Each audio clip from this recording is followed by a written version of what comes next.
Welcome to The Thriving Mama, the podcast that teaches you not just how to survive, but to thrive in motherhood.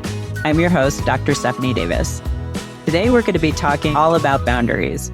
We can all relate to that feeling that occurs when we say yes, when we really want to say no. Those racing thoughts in your head, thinking of all of the excuses and reasons why you don't want to do it, your racing pulse, and even the nervousness in the pit of your stomach. These scenarios often drain us of our energy and dysregulate our nervous system. This is your body telling you to honor yourself and say no, but so often we don't. But why? So many reasons, but most are actually trauma responses such as people-pleasing, perfectionism, seeking affirmation. We're naturally wired to want to be liked and belong. So how do we combat this drive for acceptance and honor ourselves?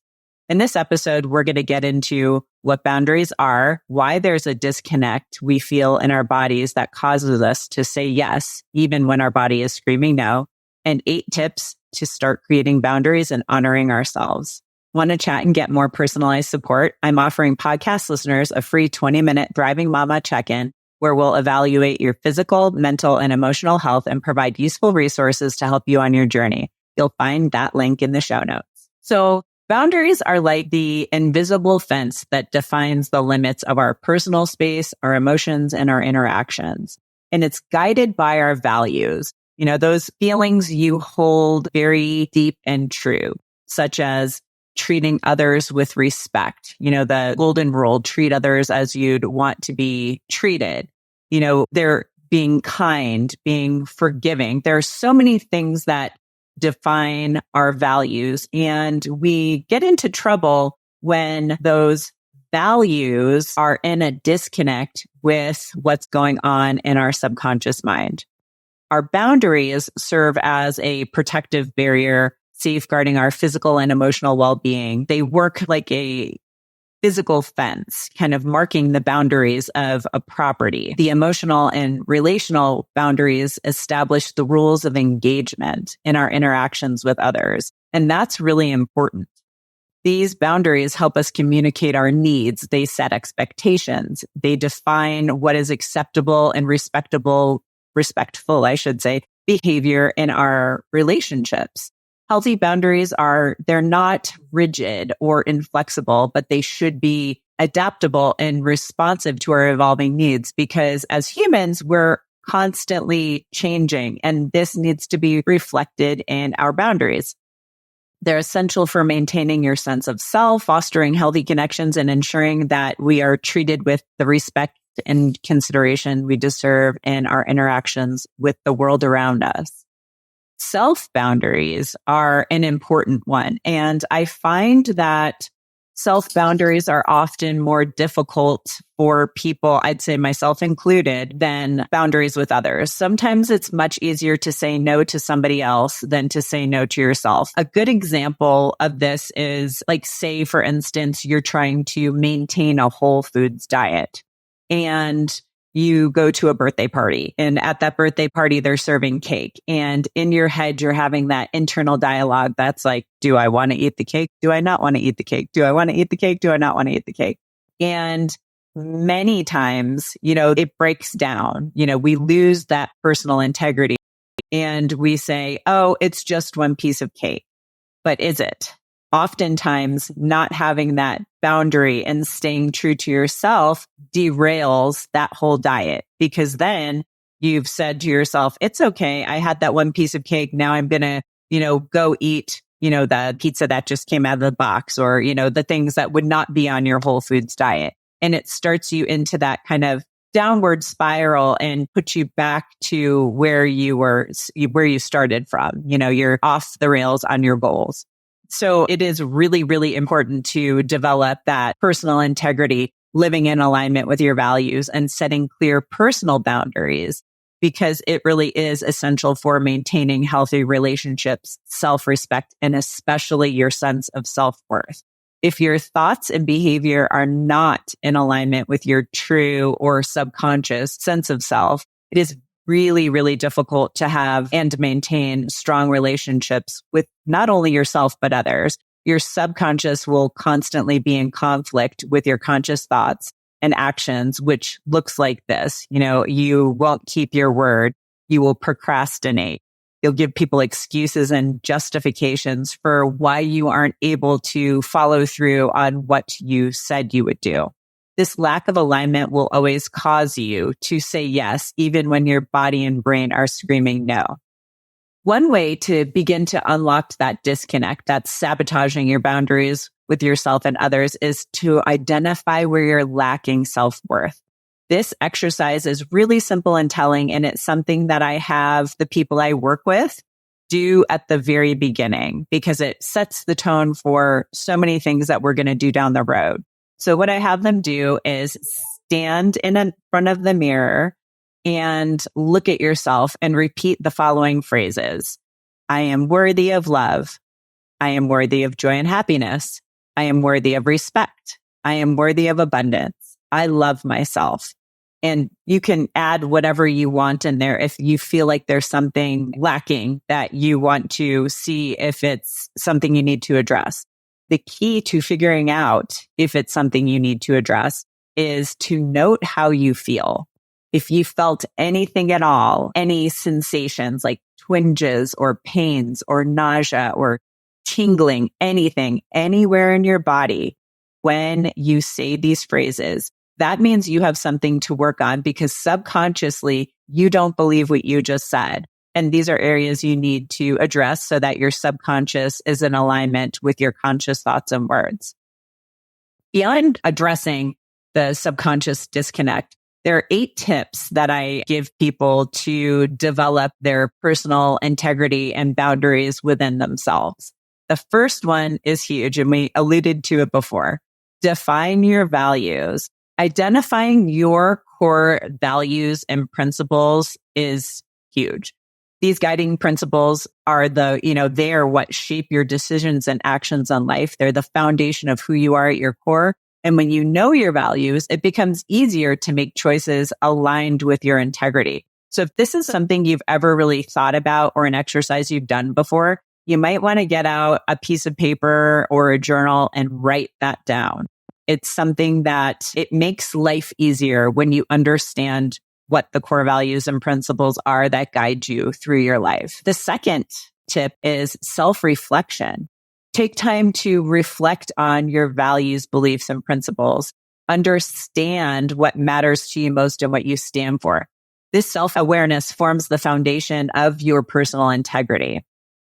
It also allows you to learn from your experiences and reflect on past situations where you may have compromised your integrity or boundaries.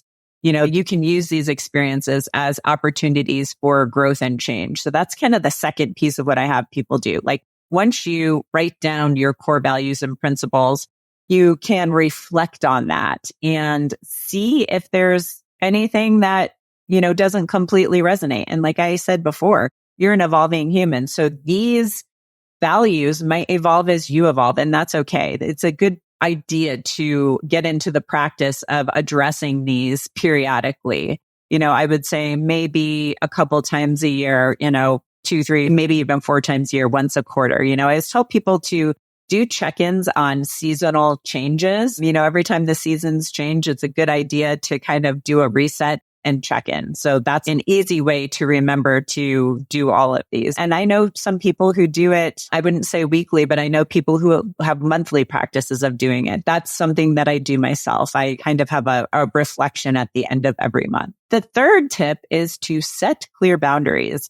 Establishing personal boundaries for yourself that define what's acceptable and unacceptable for yourself, and also doing that for others. And with regard to others, communicating these boundaries assertively but respectfully. You need to stand up for yourself, and doing that in a respectful manner is really important. It really does give you a stronger sense of self, and it makes it easier to enforce boundaries with others when you define them first in yourself and really feel confident in them and then communicate them to others.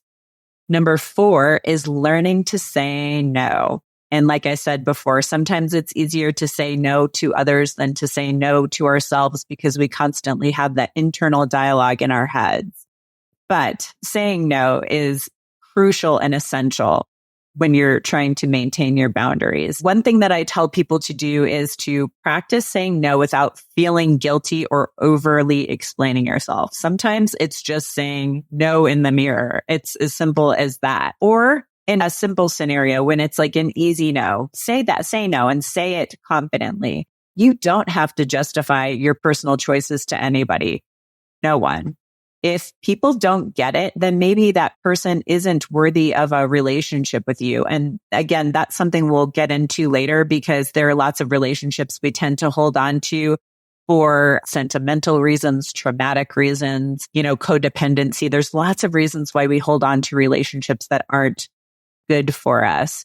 But a good way to see if it's a good relationship is when you say no, how does that person react? Because a person who respects you, likes you, and loves you will not respond negatively. If it's a person who might be using you or you are a crutch for them, they might respond negatively. And that is a clue to you that that person might not be necessarily good for you. Number 5 is understanding your limits. Recognize your own personal, physical, emotional, and mental limits. This is huge. Being aware of your limitations helps you avoid overcommitting and or being taken advantage of, like I alluded to in the previous tip.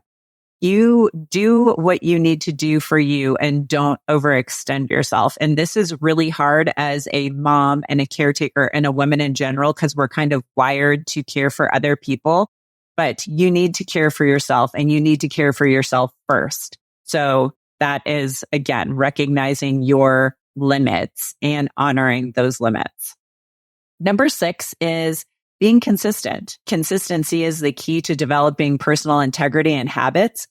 Aligning your actions with your values consistently, I should say, sorry, even when it's challenging or inconvenient. That is the real test.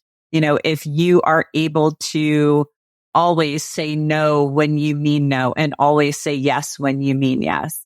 And when you say yes, it needs to be an absolute heck yes. It not like a, yeah, okay. It needs to be a solid yes for you to say yes. And if it's not a heck yes, then it's a no. Number 7 is communicate openly. Effective communication is crucial for setting and maintaining boundaries of any kind, especially with other people and even in your own internal dialogue.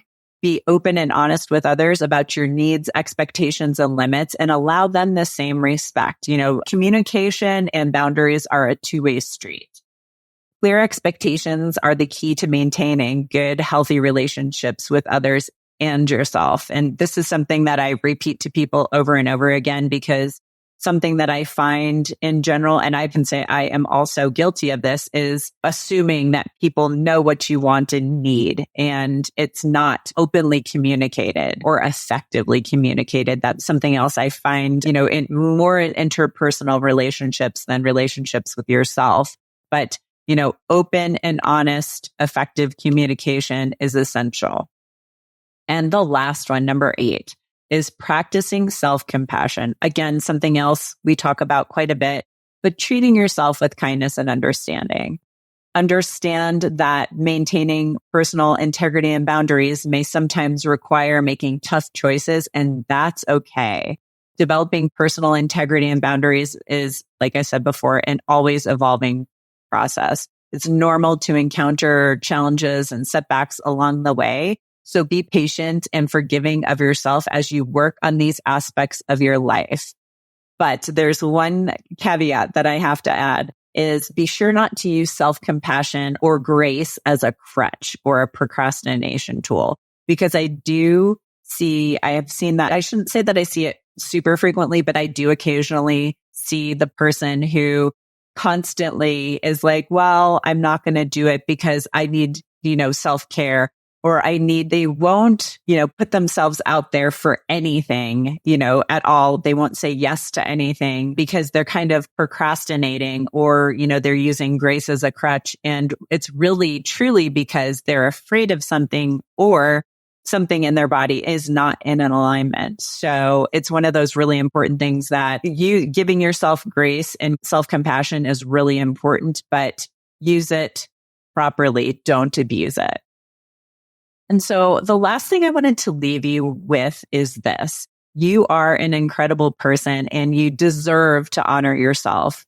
Once your thoughts, feelings, and actions are in alignment, it's easy to say no when you mean no and to say yes to the heck yeses, the things that feel good and feel right for you.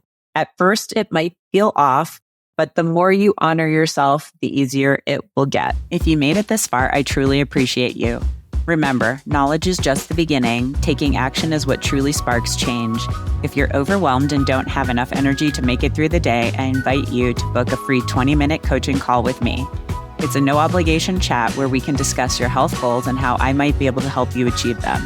Visit the link in the episode description to book that call. Until next time, keep striving for wellness and remember, you have the power to not just survive, but thrive in motherhood.